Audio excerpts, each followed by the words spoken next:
Assalamualaikum warahmatullahi wabarakatuh. Berjumpa kembali dengan catatan Syafiq Hasim. Dalam minggu ini ada dua hal penting yang mencuat di media kita yang bisa mengancam keharmonisan kehidupan, kebudayaan, dan keagamaan kita. Pertama, pernyataan dari Khalid Basalamah jika wayang itu hendaknya dimusnahkan saja. Kedua, tertangkapnya dua pengurus MUI Bengkulu yang diduga terlibat dalam jaringan Jamaah Islamiyah, jaringan terorisme internasional. Khalid sendiri sudah minta maaf, namun dari segi gagasan, dia tidak minta maaf untuk pernyataannya, namun untuk mereka yang merasa tersinggung dengan pernyataannya.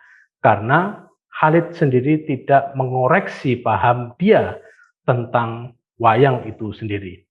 Dua kejadian ini jelas penting dan relevan bagi kita, meskipun sebagian kalangan masih meremehkan hal-hal seperti ini. Bahkan ada yang menganggap jika kejadian seperti ini tidak penting. Kalau kita semua makmur, hidup berkecukupan, tidak ada orang yang akan berpikir dan bertindak seperti yang dilakukan oleh Khalid Basalamah dan juga dilakukan oleh dua pengurus MUI Bengkulu. Ada yang mengatakan bahwa mereka bertindak demikian karena mereka dialienasi dan dimarginalisasi. Pendapat seperti ini boleh-boleh saja, tapi ahistoris dalam melihat bahwa motivasi ideologis dan motivasi keagamaan juga politik bisa mendorong orang bisa bertindak seperti apa yang dilakukan oleh Khalid Basalamah dan juga dilakukan oleh pengurus MUI Bengkulu. Jika kita lihat secara sepintas, tokoh-tokoh atau propagator isu-isu seperti ini bukanlah mereka yang tidak beruntung secara ekonomi dan juga secara pendidikan. Mereka juga bukannya orang yang tidak untung secara politik. Ekonomi mereka bagus dan juga pendidikan mereka tinggi. Demikian juga politik mereka. Mereka juga menjadi bagian lapisan elit dari kelompok atau orang yang menyertai mereka. Namun, mengapa mereka tetap saja tertarik untuk memperjuangkan sebuah sistem yang meletakkan agama mereka sebagai aturan yang suprematif? Bisa dikatakan mengapa mereka tetap mendakwahkan sistem politik yang diskriminatif, tidak terbuka, bahkan mengancam keragaman kemanusiaan jika itu berhasil mereka perjuangkan. Ingat sistem politik Taliban di Afghanistan dan juga sistem politik ISIS di wilayah-wilayah yang mereka taklukkan. Anjuran Khalid Basalamah agar wayang dimusnahkan mengingatkan saya secara persis akan tindakan penguasa Taliban di Afghanistan yang memusnahkan patung-patung warisan terdahulu dari kelompok non-muslim di Afghanistan. Taliban telah menghancurkan paling tidak 70% dari kira-kira 100.000 peninggalan penting di Afghanistan, termasuk merusak peninggalan Buddha Bamiyan. Hal yang sangat penting dalam sejarah masa lalu Afghanistan. Mungkin penting bagi kita, namun bagi Taliban dan mungkin bagi Khalid Basalamah, seni-seni seperti itu tidak penting. Bahkan keberadaannya jika mungkin dimusnahkan saja. Cara pandang Basalamah terhadap wayang juga demikian halnya.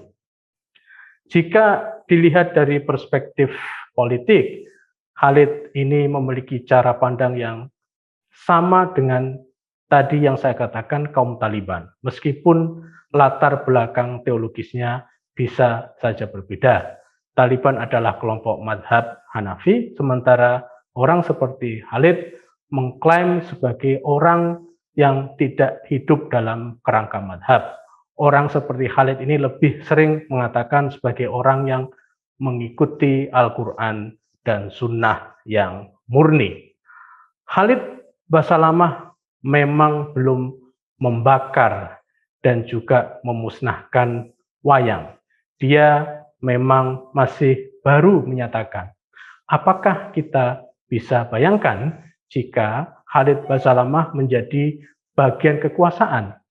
Apakah pemikirannya yang demikian ini tidak dia salurkan nanti kepada penguasa untuk dilaksanakan? Terus terang, saya masih merasa heran dengan orang yang berpikir seperti Khalid Basalamah. Padahal negara yang selama ini menjadi kiblat mereka berislam, Saudi Arabia, yang kini terus melakukan perubahan dan berusaha untuk hidup dalam tatanan internasional yang terbuka dan tidak diskriminatif. Tetapi apakah orang seperti Khalid Basalamah tetap berada dalam pikiran yang sempit dan anti pada sejarah dan tradisi lokal?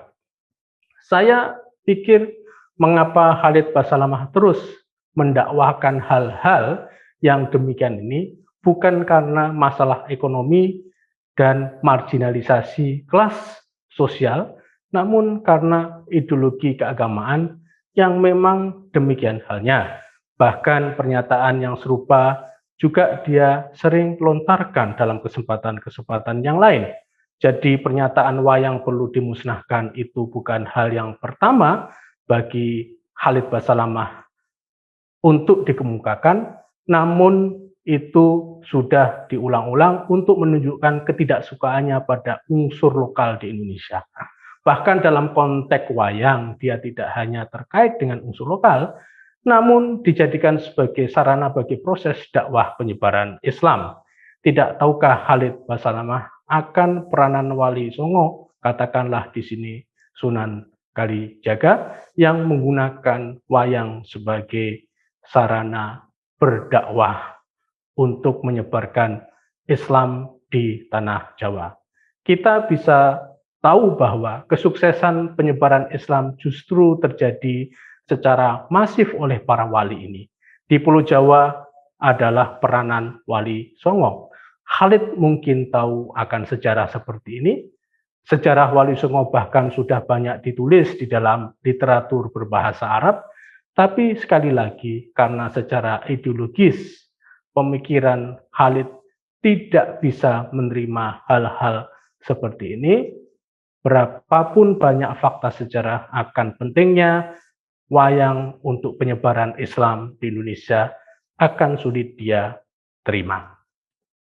Menghadapi kasus seperti Khalid Basalamah dalam konteks Indonesia memang serba sulit. Tidak mungkin itu ditangani dengan pendekatan security, tapi itu juga tidak mungkin dibiarkan begitu saja tanpa ada upaya untuk membuat wacana tanding. Kita harus paham bahwa Khalid Basalamah ini sedang melakukan misi permurnian agama Islam di Indonesia yang dipandang harus diluruskan. Khalid Basalamah sedang menjalankan perang pemikiran atau Ghazwul Fikr. Karenanya saya pikir hal seperti ini bukan didorong oleh motivasi ekonomi dan politik, namun didorong oleh cara berpikir dan ideologi yang memang dia yakini bahwa sistem politik Islam yang benar bagi dia adalah sistem politik yang dilaksanakan secara murni berdasarkan syariah. Hal-hal yang bertentangan dengan syariah murni yang dia pahami harus dimusnahkan. Pada posisi ini persis dengan Taliban di atas. Dakwah adalah cara non-politik yang paling memungkinkan yang bisa ditempuh oleh ideolog agama seperti Khalid Basalamah, karena ini satu-satunya jalan di dalam sistem politik Indonesia. Dia tidak mau terlibat dalam politik praktis, karena bagi keyakinan Salafi dan Wahabi pada umumnya, biarlah politik praktis dilakukan oleh para politisi. Apakah Khalid Basalamah mengikuti anjuran ini? Lalu bagaimana dengan keterlibatan dua anggota MUI Bengkulu dalam jaringan Jamaah Islamiyah, sebagaimana diindikasikan dengan penangkapan Densus 88 atas mereka. Dua pengurus MUI Bengkulu ini sudah dipandang jelas dengan keterlibatan mereka dalam jaringan terorisme internasional. Penangkapan atas mereka memiliki landasan hukum yang kuat dalam konteks Indonesia. Urusannya tinggal MUI Bengkulu memecat mereka dan menyerahkan mereka untuk diadili secara hukum. Kita juga bisa menganjurkan agar MUI melakukan pembaharuan sistem rekrutmen secara hati-hati. Namun bayangkan, dua orang yang Densus 88 tangkap ini sudah aktif di dalam MUI sejak tahun 2005. Meskipun akhirnya terdeteksi, namun keduanya bisa begitu lama berorganisasi di dalam MUI secara bebas. Sebagai catatan, gerakan untuk memusnahkan keislaman dan keindonesiaan akan selalu terjadi. Sikap kita atas gerakan seperti itu adalah kita menghadapinya dengan perang pemikiran, dengan gerakan aksi terhadap mereka. Kita serahkan persoalan terorisme pada hukum yang berlaku. Demikian, wassalamualaikum warahmatullahi wabarakatuh.